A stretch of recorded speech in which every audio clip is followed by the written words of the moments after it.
Mean राशि वालों, ये आपके लिए कह सकते हैं कि जो समय आपका बेहतर होता है उस समय में आप फ़ायदे उठाते हैं तो आपका जीवन बहुत ही बेहतर हो जाता है। मीन राशि वालों, ये राजयोग का जो निर्माण हो रहा है सूर्य के कारण, क्योंकि सूर्य ने बनाया है बहुत बड़ा राजयोग। मित्रों, सूर्य इस समय बैठे हैं आपके अष्टम भाव में। अष्टम भाव यानी तुला राशि में। तुला राशि में जब सूर्य होते हैं तो नीच के होते हैं। नीच के होते हैं तो सूर्य नीच भंग राजयोग बना रहे हैं। अब अष्टम भाव में सूर्य का नीच भंग राजयोग बनाना ये आपको बहुत बड़ा लाभ देता है। मित्रों, आप समझ लीजिए, जिस इंसान का सूर्य मजबूत होता है वो इंसान अपने आप में बहुत ही ताकतवर अद्भुत होता है, क्योंकि मित्रों सूर्य ग्रहों के राजा हैं। और ज्योतिष शास्त्र में एक बात आपको बता दें, जब कुंडली देखी जाती है, चेक की जाती है, तो सबसे पहले सूर्य को देखा जाता है। जिस इंसान का सूर्य बलवान होता है मित्रों, वो इंसान इतना ज़्यादा पावरफुल होता है कि उसके पास बहुत बड़ा साम्राज्य कह सकते हैं। जितना ज़्यादा सूर्य बलवान हो उतना ज़्यादा वो अपने आप में बहुत ही सक्षम होता है, बहुत ही ज़्यादा पावरफुल होता है और देश दुनिया में नाम करता है। धन की कमी नहीं होती है, हर क्षेत्र में नाम करता है। आपने देखा भी होगा, जिसका भी आपने नाम सुना होगा, यश कीर्ति सुने होंगे, टीवी पर आप देखते होंगे, जिन्हें आप जानते होंगे, उनके सूर्य मजबूत रहते हैं, तभी वो अपना पहचान बना पाते हैं। इसलिए मित्रों, आपको बता दें, सूर्य को अच्छा कर लीजिए तो आपका जीवन बहुत अच्छा होगा। कुछ खास आपको नहीं करना है, बस केवल ये वीडियो देखते जाइए, क्योंकि ये वीडियो आपके लिए बहुत महत्वपूर्ण होने वाला है। मित्रों, सूर्य जो अपना राशि परिवर्तन करके आपके अष्टम भाव में आ चुके हैं, लेकिन अभी सूर्य 16 नवंबर तक इसी भाव में रहने वाले हैं।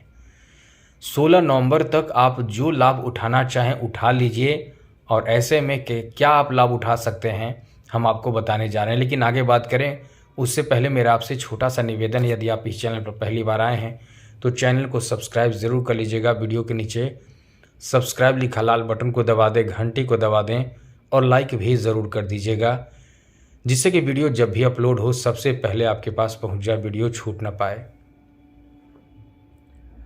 मित्रों, ये आप समझ लीजिए कि सूर्य इस समय नीच भंग राजयोग बना रहे हैं और 16 नवंबर तक बनाएंगे। आपके पास समय वैसे बहुत ज़्यादा नहीं है, लेकिन इसमें आपको फ़ायदा, यदि अब तक आपने नहीं उठाया है तो आप उठाइए। आपको करना क्या है, एक सामाजिक कार्यकर्ता के रूप में आप आगे बढ़ते हैं या इस तरह के कोई कार्य कर रहे हैं तो अपने अच्छे व्यवहार बनाए रखें। आप जिस क्षेत्र में जुड़े हुए हैं, जिस क्षेत्र से जुड़े हुए हैं, उसमें आपको बहुत ज़्यादा सपोर्ट, समर्थन और आर्थिक लाभ भी होगा। जो लोग इस समय जॉब कर रहे हैं उनके लिए भी बहुत शानदार समय रहने वाला है। जॉब में सफलता, जॉब में इस समय कोई अच्छी खबर भी मिलने की संभावना बन रही है। मित्रों, ये नीच भंग राजयोग से फ़ायदा ये होता है कि इंसान न चाहते हुए भी अच्छी सफलता हासिल कर लेता है। यानी एक तरफ इंसान बहुत कम मेहनत करके भी बड़ी सफलता हासिल कर लेता है, लेकिन वो इंसान यदि लगन में और साथ साथ इच्छा शक्ति यदि बढ़ा लेता है तो उस क्षेत्र में आगे बढ़ जाता है। अभी इस समय आप यदि बिजनेस कर रहे हैं, व्यापार कारोबार कुछ भी कर रहे हैं, तो यहाँ सूर्य आपके अष्टम भाव में है। ऐसे समझिए कि सूर्य इस समय अष्टम भाव में है और सूर्य की दृष्टि कहाँ है, सीधे आपके द्वितीय भाव यानी धन भाव पर है। धन भाव में सूर्य की दृष्टि पड़ने का मतलब आप समझ सकते हैं कि कितना ज़्यादा बड़ा लाभ आपको देगा। यानी धन को ही बढ़ाएगा, धन को ही डबल ट्रिपल कर सकता है। यानी ये समय आपके लिए धन वृद्धि का समय कह सकते हैं मित्रों, धन में इजाफा का समय कह सकते हैं। इस समय आपको बहुत कुछ धन में बेहतर देगा।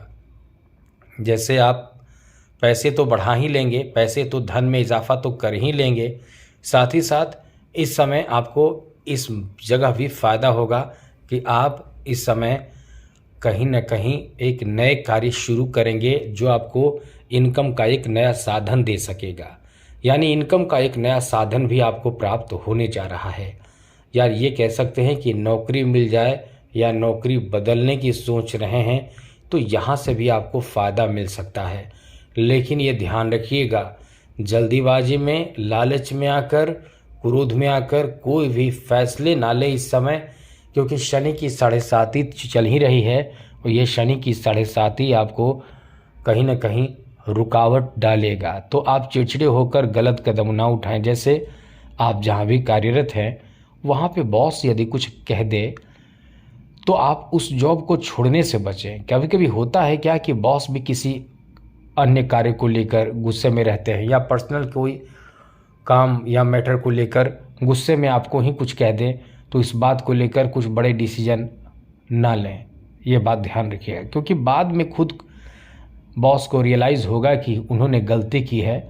भले ही वो आपसे माफ़ी ना मांगे, लेकिन कहीं ना कहीं वो आपको सपोर्ट करेंगे, क्योंकि आप जो राशि होते हैं, मीन राशि के जो लोग होते हैं, बहुत ही अच्छे इंसान होते हैं, बहुत ही दिल के सॉफ्ट होते हैं, निस्वार्थ भावना के होते हैं। और कहीं ना कहीं आप जो फैसले लेते हैं वो आपके ईगो हट होता है तो बहुत जल्द फैसले भी लेते हैं। तो ये समय कह सकते हैं कि आपके लिए बहुत ज़्यादा बेहतर है। केवल आप ईगो से काम ना लें, ये बात ध्यान रखिएगा। बात करें मित्रों, इस समय आपके शत्रुओं को आप परख पाएंगे। ये जो समय होगा ना, इस समय आप अपने शत्रु को पहचान पाएंगे कि कौन आपका शत्रु है। केवल कुछ ही दिन बचे हैं, 16 नवंबर तक आप इस समय शत्रुओं को पहचानें। अभी वैसे तो आप बहुत तेज़ तर्रार होते हैं। लोग यदि आपको आलसी कहे या आपको बेवकूफ़ कहे या आपको सीधा कहे या आपको जो भी कहे, लेकिन आपकी पारखी नज़र बहुत जल्द किसी को परख लेता है। और परख कर भले ही आप जवाब ना दें, रिप्लाई ना दें, उनके साथ कुछ गलत ना करें, लेकिन आप बहुत जल्द परख लेते हैं। तो ये समय सूर्य के प्रभाव के कारण आपको बहुत ज़्यादा बेहतर क्षमता प्रदान करेगा, उत्साह प्रदान करेगा। और इस समय अचानक से कोई बहुत बड़ी खुशखबरी भी मिल सकती है आपके आर्थिक स्थिति को लेकर, जॉब बिजनेस को लेकर, या कोई आपके काम को लेकर, प्रोफेशन को लेकर, क्योंकि ये जो समय है आपके लिए अच्छा है, बेहतर कह सकते हैं। आगे बात करें तो मित्रों, अब कुछ उपाय जान लीजिए। यदि सूर्य को बलवान बनाना चाहते हैं तो कुछ उपाय आपको करना चाहिए, क्योंकि सूर्य जब बलवान हो जाएंगे तो आपको चिंता करने की ज़रूरत नहीं रहेगी। किसी भी क्षेत्र में आप आगे आसानी से बढ़ पाएंगे। तो मित्रों, सूर्य को बलवान बनाने के लिए आपको कुछ काम करना चाहिए। क्या करना चाहिए, सबसे पहले समझ लीजिए। सूर्य को मजबूत करना है तो मित्रों आपको चाहिए कि आप माणिक रत्न धारण कर लें। माणिक रत्न यदि आप धारण करना चाहते हैं तो धारण कीजिए, ये बहुत ही अच्छा रत्न माना जाता है। यदि आप नहीं धारण कर सकते हैं पैसे के अभाव के कारण, तो आपको एक काम करना चाहिए। आपको चाहिए कि आप प्रतिदिन सूर्य को जल अर्पित कीजिए और रविवार के दिन खास करके आदित्य हृदय स्तोत्र का पाठ कीजिए, या डेली भी करके जल अर्पित कीजिए। और हो सके तो रविवार के दिन बिना नमक का भोजन करें। आप अपने देश दुनिया में नाम करने लगेंगे, बहुत नाम करने लगेंगे। आज के लिए इतना ही मित्रों, चैनल सब्सक्राइब रखिएगा। जय माता दी, राधे कृष्णा, ओम नमः शिवाय।